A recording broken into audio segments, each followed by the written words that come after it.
Heart attack को लेके कुछ चीज़ें कन्फ्यूजन होती हैं पेशेंट में, या फिर वो सोचते हैं एक बार हार्ट अटैक आने के बाद दोबारा ऐसी पॉसिबिलिटी नहीं है कि दोबारा हार्ट अटैक आ सके। और नॉर्मल जो चीज़ उनको इम्प्रूवमेंट करनी चाहिए, जो सुधार करनी चाहिए अपने लाइफ पे, वो चीज़ वो नहीं कर पाते। बट ऐसी चीज़ें नहीं हैं।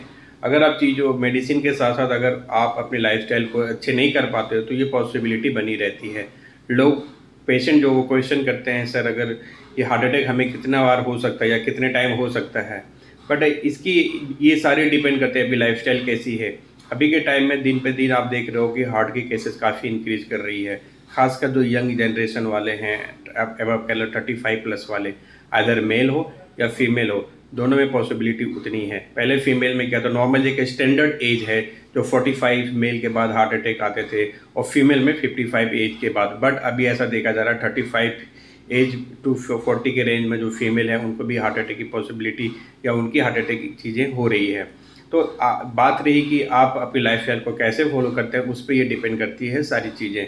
हार्ट अटैक नॉर्मली देखा जाए तो अगर पहले भी heart attack, first heart attack आया तो वो भी बहुत खतरनाक होता है। अगर डिपेंड करता है वो कि कितनी सीवेरिटी के साथ वो हुआ है।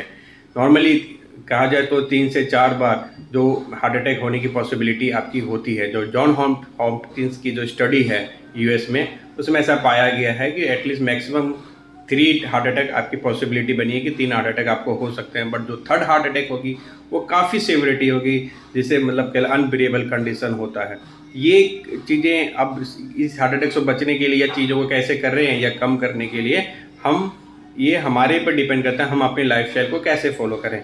आप अगर डायग्नोस हो गए हो कि आपकी हार्ट की ब्लॉकेज है, लोग मेडिकेशन लेते रहते हैं बट साथ में अपनी लाइफस्टाइल को कभी सुधारते नहीं। वो जो रिस्क फैक्टर वाली चीज़ें कंटिन्यू वो करते रहते हैं और आगे चल के दोबारा उन्हें हार्ट अटैक की ये इशू आती है।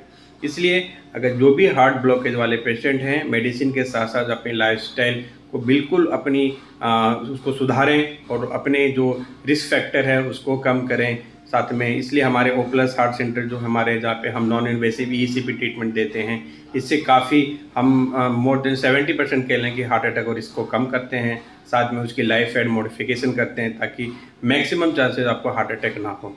तो आप ऐसा ना रहें कि आप मेडिसिन ले रहे हैं या चीज़ें लाइफस्टाइल फॉलो करना छोड़ दे रहे हैं तो हार्ट अटैक नहीं होगा, ऐसा नहीं है। आपको अगर ये चीज़ आप कंटिन्यू रखते हो तो आने वाले समय आपके हार्ट अटैक की पॉसिबिलिटी बढ़ जाएगी। Thank you.